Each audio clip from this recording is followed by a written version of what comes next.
Il était une fois le conte de Noël, deuxième dimanche de l'Avent.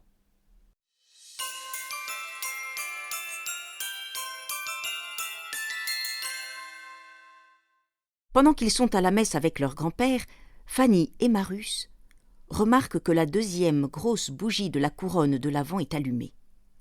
En sortant, Marius dit à Fanny : « Tu as entendu ce qu'a dit le prêtre ? Préparer le chemin du Seigneur. Il nous a expliqué que c'est à chacun de nous de se préparer à la venue de Jésus. Tu as des idées, Fanny ? On pourrait commencer la crèche, répond-elle. On pourrait plus aider grand-père, en mettant le couvert, par exemple. On pourrait essayer de moins se disputer. Oh, ça c'est dur. Mais c'est le bon moment de s'y mettre. Et puis, Jésus va nous aider. Ce jour-là, Frances, comme tous les matins, descend tôt travailler dans son atelier pour fabriquer des santons. Un matin, il est en train de peindre le santon de la fleuriste quand il entend un bruit curieux, comme si quelqu'un frappait à la porte. Vu l'heure matinale, il se dit « J'ai dû rêver ». Un soudain miaulement de César aurait dû attirer son attention. De nouveau, il entend « Je ne rêve pas », se dit Frances. Et il se dirige vers la porte, intrigué, se demandant qui peut bien frapper à la porte si tôt. En ouvrant la porte, il réalise qu'il neige. Devant lui se tient une jeune femme enveloppée d'un grand manteau, la tête recouverte d'un foulard pour se protéger du froid et de la neige. « Bonjour, Frances !» lui dit-elle avec un accent chantant, lui rappelant sa Provence natale.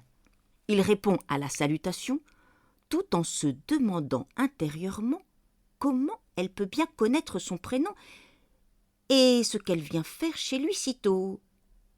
Elle poursuit. « Je suis à la recherche de très beaux santons, et j'ai entendu dire que vous étiez le meilleur santonnier de la région. » Frances l'invite à entrer dans son atelier. Elle s'approche des santons exposés et les admire. « Oh, c'est vraiment ce que je cherche ! Mes grands-parents sont en maison de retraite, et je voudrais leur offrir une belle crèche quand j'irai les voir le jour de Noël. Oh, je suis sûre qu'ils seront très contents. Est-ce que vous pourrez me faire, pour Noël, tous les santons que je voudrais? Bien sûr, il me faudrait Marie, Joseph et l'enfant Jésus, des bergers avec beaucoup de moutons, des mages avec une caravane de chameaux et aussi une maman avec son bébé, et les grands-parents, le mendiant, la boulangère. » Tout en continuant son énumération, son regard est attiré par deux santons. « Tiens, il y a une danseuse et un joueur de guitare. Mais je les voudrais aussi, tiens, s'il vous plaît. » Et ces santons-là s'appellent Fanny et Marius. Ils représentent mes petits-enfants et je les ai fabriqués pour notre crèche familiale, dit Frances. La jeune femme sourit en insistant. « J'aimerais beaucoup qu'ils soient aussi dans ma crèche. Vous pourriez les accompagner d'un santon de Saint-Nicolas ? Et oui, c'est le protecteur des enfants. » Quand la jeune femme a terminé la liste des santons qu'elle souhaite, Frances lui dit : « Je vais essayer, mais je n'ai qu'une quinzaine de jours avant Noël. Ce sera juste.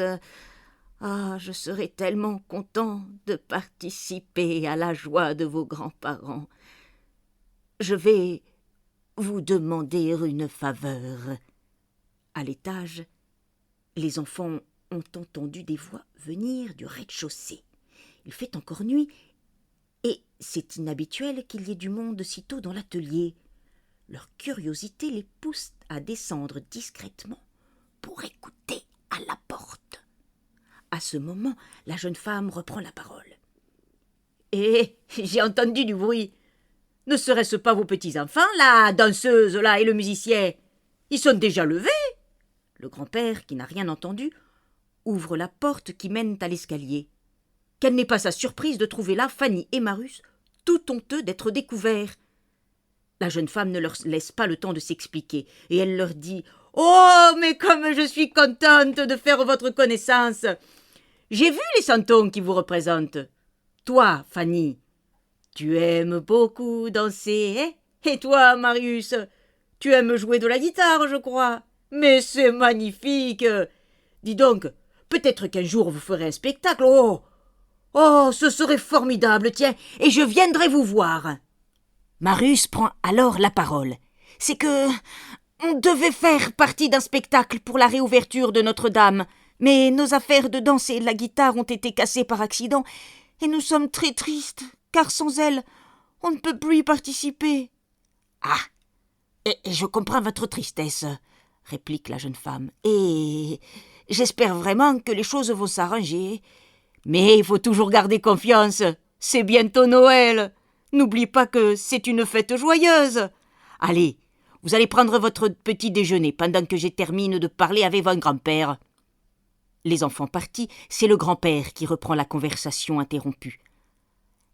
Avant l'arrivée des enfants, j'allais vous demander une faveur. Maintenant, vous savez ce qui rend mes petits-enfants si tristes. En échange de la commande de Santon, pouvez-vous me faire la faveur d'apporter une belle tenue de danse, et une guitare que je pourrais mettre au pied de la crèche et du sapin? Ce serait une si belle surprise pour les enfants. La jeune femme, très contente de cette complicité, accepte joyeusement. Je viendrai chercher ma commande le jour de Noël avec cette surprise pour vos petits-enfants. Promis. Et je compte sur vous pour que la crèche soit entièrement terminée. Allez, au revoir. L'après-midi, les enfants se rendent avec le patronage à l'église voir la crèche qui est installée. Ils prennent un petit temps de prière et Fanny, tout émerveillée par ce qu'elle voit, demande dans son cœur à Jésus de la consoler de la perte de ses affaires de danse. Cette semaine, Marius et Fanny se réjouissent particulièrement car le 8 décembre, ils vont fêter Marie, l'Immaculée Conception, la maman de Jésus et la maman de tous les enfants du monde. Ils se souviennent qu'à cette occasion, lorsqu'ils habitaient Lyon, la tradition voulait que toute la ville entière soit illuminée. Chaque balcon brillait de mille feux, du feu des bougies installées ce soir-là.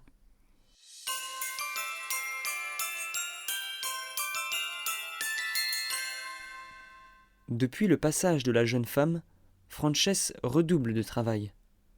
Il a tellement de Santon à faire qu'il se demande si la commande sera prête à temps. Rendez-vous dimanche prochain pour la suite du conte.